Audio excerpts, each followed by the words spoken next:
지금 전 세계의 눈과 귀가 중동으로 쏠려 있습니다. 미국의 전략 폭격기가 뜨고 항공모함이 이동한다는 소식에 모두가 불안해하고 있죠. 하지만 여러분, 진짜 공포는 요란한 엔진 소리에 있지 않습니다. 정작 우리가 주목해야 할 것은 바로 베이징의 기이한 침묵입니다. 평소라면 이 지역에서 자신의 영향력을 과시하기 위해 즉각적인 성명을 냈을 중국이 지금은 마치 약속이라도 한 듯 입을 굳게 다물고 있습니다. 반대도 없고 비난도 없고 심지어 경고조차 없습니다. 이토록 철저한 침묵은 무엇을 의미할까요? 혹시 이미 물밑에서 워싱턴과 모종의 합의가 끝난 것은 아닐까요? 아니면 우리가 모르는 더 큰 판을 짜고 있는 것일까요? 오늘 이야기는 단순히 눈앞에 보이는 군사적 충돌에 관한 것이 아닙니다.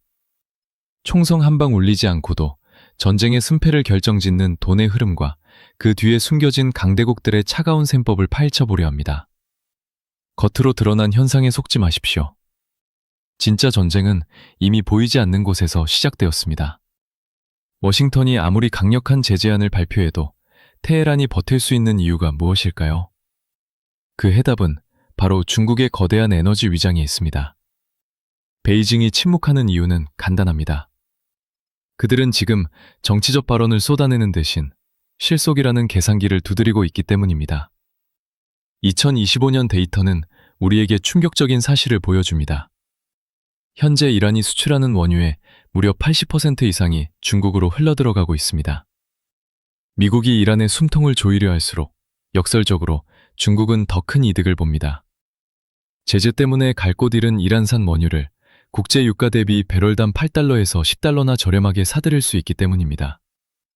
세계 경제가 전쟁 공포로 인한 고유가에 신음할 때 중국의 정유 공장들은 이른바 전쟁 할인이라는 혜택을 누리며 막대한 마진을 남기고 있는 셈입니다. 이것이 바로 그들이 침묵하는 진짜 이유입니다. 전문가들은 이를 두고 회색지대 전략이라고 부릅니다. 중국 입장에서는 이란이 완전히 무너지는 것도 원치 않지만 그렇다고 미국과 화해하여 석유 제값받기를 시작하는 것도 원치 않습니다. 적당한 긴장감 속에서 이란이 고립될수록 중국의 협상력은 극대화됩니다. 즉, 미국의 군사적 압박이 강해질수록 중국의 에너지 안보는 더 저렴한 비용으로 튼튼해지는 기이한 구조가 형성된 것입니다. 하지만 의문이 남습니다. 전 세계 금융망을 미국이 감시하고 있는데 어떻게 이 엄청난 양의 석유가 거래될 수 있을까요? 여기서 등장하는 것이 바로 유령처럼 움직이는 그림자 선단입니다. 이들은 선박 자동 식별 장치인 AIS 신호를 끄고 국적을 세탁하며 공해상에서 은밀하게 물건을 주고받습니다. 미국의 위성이 머리 위에 떠 있지만 바다 위에는 여전히 법망을 피해가는 수많은 쥐구멍이 존재합니다. 베이징의 침묵 뒤에는 이러한 치밀한 물류 네트워크가 작동하고 있었던 것입니다. 그러나 물건이 오갔다면 반드시 돈도 오가야 하는 법입니다.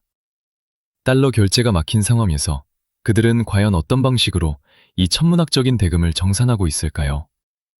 상상을 초월하는 그들의 결제 방식은 기존의 금융 상식을 완전히 파괴합니다. 미국 재무부의 감시망을 피하는 기술은 상상을 초월할 정도로 정교해졌습니다. 가장 먼저 바다 위에서 신분 세탁이 일어납니다. 말레이시아 리아우 제도 인근 공해상은 이른바 유령 선단들의 환승센터나 다름없습니다. CBS 뉴스의 심층 취재에 따르면 이곳에서는 하루에도 12번 이상 배에서 배로 기름을 옮겨 싣는 선박 간 환적 작업이 목격됩니다. 이란에서 출발한 배가 공해상에서 중국 측 배와 접선에 기름을 넘기면 그 순간 이 석유의 국적은 세탁됩니다. 위성 추적 신호인 AIS를 끄는 것은 기본이고 갑판에 천막을 쳐서 선명을 가리거나 아예 다른 배로 위장 도색을 하는 경우도 허다합니다. 하지만 물건을 몰래 옮기는 것보다 더 어려운 것은 바로 돈을 지불하는 것입니다. 국제 성금이 막힌 상황에서 수십억 달러의 대금은 어떻게 정산될까요? 여기서 등장하는 것이 바로 석유와 인프라를 맞교환하는 현대판 바터 무역입니다. 중국은 이란 정부 계좌로 달러를 송금하지 않습니다. 대신 그 돈을 이란 내에서 공사를 수행 중인 중국 건설 기업들에게 위안화로 지급합니다. 구조는 이렇습니다. 이란은 중국에 기름을 줍니다. 중국 정부는 그 기름값을 이란에 주는 대신 이란 내 고속도로, 항만, 통신망을 짓고 있는 자국 기업들에게 공사대금 명목으로 지급합니다. 그리고 중국 기업들은 이 돈을 받아 이란 내에서 고용과 자재를 구매하며 경제를 돌립니다. 돈은 국경을 넘지 않았지만 이란은 인프라를 얻었고 중국은 에너지를 얻었습니다. 서방의 금융 제재가 무력화되는 순간입니다. 이것이 바로 미국이 이란의 자금줄을 끊겠다고 아무리 외쳐도 테헤란의 불빛이 꺼지지 않는 결정적인 이유입니다. 이처럼 경제적 압박이 통하지 않는다는 사실을 백악관이 모를 리 없습니다. 돈줄을 죄는 것만으로는 한계가 있다는 것을 깨달은 트럼프 행정부. 이제 그들의 선택지는 하나로 좁혀지고 있습니다. 경제의 언어가 통하지 않는다면 남은 것은 물리적인 힘의 언어뿐입니다. 그리고 그 힘의 실체가 다보스 포럼 직후 트럼프 대통령의 입을 통해 확인되었습니다. 경제적 압박이 통하지 않을 때 강대국이 꺼내드는 다음 카드는 명확합니다. 바로 압도적인 무력 시위입니다. 다보스 포럼을 마치고 돌아온 도널드 트럼프 대통령은 기자들 앞에서 평소와는 다른 단어를 선택했습니다. 그는 이란을 향해 이동 중인 미군 전력을 단순히 군함이나 부대라고 부르지 않았습니다. 대신 아르마다라는 매우 고전적이고도 위압적인 표현을 사용했습니다. 아르마다. 이것은 역사적으로 스페인의 무적 함대를 지침할 때나 쓰이던 단어입니다. 현대 군사용어로는 단순히 배몇 척이 아니라 항공모함과 구축함, 그리고 지원함대까지 포함된 거대한 해상 요새가 통째로 움직인다는 뜻입니다. 대통령이 베네수엘라 사태 때도 쓰지 않았던 이 단어를 이란에 사용했다는 것은 백악관이 이번 사태를 단순한 국지전이 아닌 국가 대 국가의 전면전 수준으로 보고 있다는 강력한 신호입니다. 실제로 현장의 움직임은 이 발언이 허풍이 아님을 증명합니다. 페르시아만에는 미 해군의 핵심 전력인 USS 에이브러햄 링컨 항모전단이 이미 진입하여 이란의 목덜미를 겨누고 있습니다. 하늘의 상황은 더 심각합니다. 죽음의 백조라 불리는 B-52 전력 폭격기 편대가 유럽 기지에 착륙해 언제든 출격 명령만을 기다리고 있으며 제공권을 장악할 F-15 전투기 3개 비행대대 또한 중동 전역의 전략기지에 전진 배치되었습니다. 이것은 단순한 순찰 병력이 아닙니다. 명백한 공격 대형이며 지도가 바뀔 수도 있는 규모의 타격 전력입니다. 많은 분들이 과거 베네수엘라 때처럼 그저 위협만 하다가 끝나지 않겠느냐고 피로 얼룩진 내부 단속을 마친 이란은 이제 다시 고개를 들어 밖을 봅니다. 내부의 불만을 잠재운 그들의 자신감은 어디서 나오는 걸까요? 단순히 인질들 때문만은 아닙니다. 최근 이란의 하늘 안에서 목격된 낯선 비행체들과 그들이 반입했다고 주장하는 새로운 장난감들이 그 자신감의 원천입니다. 지상의 인질극만큼이나 긴박하게 돌아가는 곳은 바로 이란의 하늘입니다. 최근 며칠 사이 전 세계 군사 마니아들과 정보 소식통들 사이에서 폭발적인 논란이 되고 있는 이슈가 하나 있습니다. 바로 중국의 군용 수송기들이 때를 지어 테헤란 공항에 착륙했다는 소문입니다. 오픈소스 정보망 OSINT에서는 약 16대의 중국 수송기가 짧은 기간 내에 이란에 들어왔다고 추정하고 있습니다. 과연 그 거대한 뱃속에는 무엇이 들어있었을까요? 많은 군사 전문가들은 중국의 최신형 방공 시스템인 HQ-9에 인도를 의심하고 있습니다. HQ-9는 러시아의 S-300, 미국의 패트리어트와 비견되는 장거리 지대공 미사일로 고고도에서 적의 전투기를 요격할 수 있는 치명적인 무기입니다. 만약 이것이 사실이라면 미군 조종사들에게 이란의 영공은 베네수엘라와는 차원이 다른 죽음의 지대가 됩니다. 하지만 우리는 여기서 냉정해져야 합니다. 아직 로이터나 AP 같은 공신력 있는 사방 언론은 이를 공식 확인하지 않았습니다. 베이징 역시 교전국에 무기를 팔지 않는다는 원칙을 내세우며 강력하게 부인하고 있습니다. 이것은 어쩌면 실제 무기 도입이라기보다는 미국의 공격 의지를 꺾기 위해 이란이 의도적으로 흘린 고도의 정보전일 가능성도 배제할 수 없습니다. 적에게 우리 뒤에 중국이 있다는 공포를 심어주는 것, 그것만으로도 훌륭한 방어막이 되기 때문입니다. 그러나 소문만 있는 것은 아닙니다. 확실한 팩트도 존재합니다. 러시아의 움직임입니다. 이란은 이미 러시아로부터 미그 29 전투기를 추가로 인수받아 전력을 보강했으며 향후 최신의 전투기인 수호이 35 도입까지 논의하고 있습니다. 결국 진실이 무엇이든 메시지는 명확합니다. 이란은 지금 자신의 영공을 고슴도치처럼 만들고 있습니다. 미국의 공습이 시작된다면 예전처럼 일방적인 폭격 게임은 되지 않을 것입니다. 그리고 이 복잡한 무기 거래의 사슬을 따라가다 보면 우리는 중동을 넘어 아시아의 또 다른 화약고와 마주하게 됩니다. 바로 이란 사태를 가장 주의 깊게 지켜보고 있는 대만 해협입니다. 이란이라는 숲에서 한 발자국 물러나 세계 지도를 넓게 펼쳐보면 비로소 미국의 진짜 고민이 보이기 시작합니다. 왜 워싱턴은 압도적인 전력을 가지고도 이란을 즉각 타격하지 않고 망설이는 걸까요?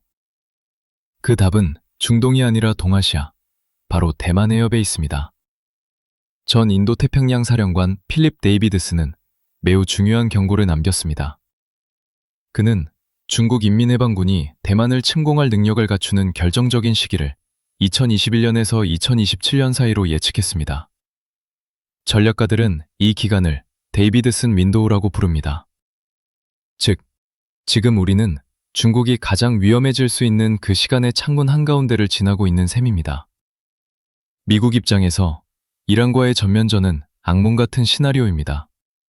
중동의 사막에서 미군의 최첨단 미사일과 전략 자산이 소진되는 순간 아시아 태평양의 방어선에는 치명적인 공백이 생깁니다. 이것이야말로 베이징이 가장 바라는 그림일지도 모릅니다. 미국이 중동이라는 늪에 발이 묶여 허우적거릴 때 중국은 동아시아에서의 패권을 굳히고 대만 문제를 힘으로 해결할 수 있는 절호의 기회를 얻게 되기 때문입니다. 결국 지금 페르시아만으로 향하는 미국의 항모전단은 이란을 향한 칼날인 동시에 중국을 향한 무언의 시위이기도 합니다. 내가 중동을 선보는 동안 딴마음 먹지 말라는 강력한 경고인 셈이죠. 하지만 두 개의 전선을 동시에 감당하는 것은 천하의 미국에게도 벅찬 과제입니다.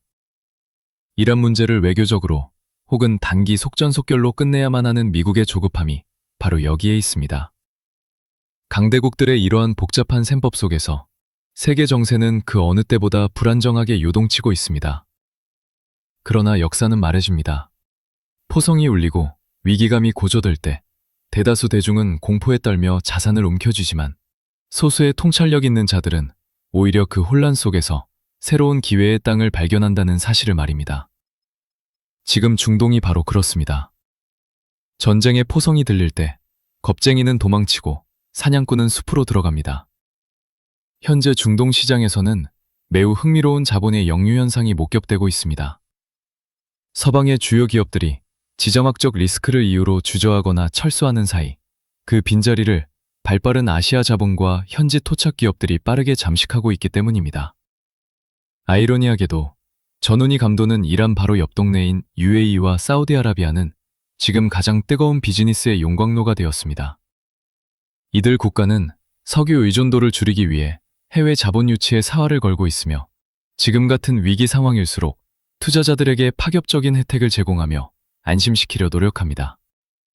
실제로 두바이나 리야드에서는 법인 설립부터 거주 비자, 은행 계좌 개설, 세무 처리에 이르는 복잡한 행정 절차가 놀라울 정도로 간소화되고 있습니다. 남들이 뉴스를 보며 공포에 떨 때 누군가는 조용히 비행기표를 끊고 현지로 날아가 시장을 선점합니다. 서방 기업들이 빠져나간 자리는 경쟁이 줄어든 무주공산이나 다름없습니다. 비즈니스 셋업을 도와주는 현지 에이전시들의 문턱이 닳고 있다는 것은 이미 스마트머니가 움직이고 있다는 증거입니다. 위기는 위험과 기회의 합성어라는 오래된 격언이 지금 중동 사막에서 증명되고 있습니다. 혼란은 언젠가 지나가겠지만 그 혼란 속에서 헐값에 사들인 자산과 시장 점유율은 전쟁이 끝난 후 엄청난 배당으로 돌아올 것입니다. 오늘 우리는 이란 사태라는 프리즘을 통해 그 이면에 숨겨진 강대국들의 거대한 체스판을 들여다보았습니다. 베이징의 침묵 뒤에 흐르는 검은 돈, 워싱턴의 아르마다 뒤에 숨겨진 전략적 딜레마, 그리고 인지를 방패 삼은 테헤란의 위험한 도박까지. 이 모든 것은 지금 우리가 살고 있는 시대가 얼마나 불안정한 살얼음판 위에 있는지를 보여줍니다. 분명한 것은 평화는 결코 공짜가 아니라는 사실입니다. 누군가는 전쟁의 공포를 팔고, 누군가는 그 공포 속에서 헐값의 자산을 사들이며, 또 다른 누군가는 조용히 다음 패권을 준비합니다. 2027년까지 이어질 이 불안한 데이비드슨 윈도우 기간 동안 세계는 끊임없이 요동칠 것입니다. 이제 선택은 여러분의 몫입니다. 쏟아지는 뉴스의 홍수 속에서 불안에 떨며 휩쓸려 갈 것인가? 아니면 이 흐름을 읽고 파도 위에 올라탈 것인가? 감상적인 평화주의는 여러분의 자산을 지켜주지 못합니다. 냉철한 이성과 현실적인 대비만이 나와 내 가족을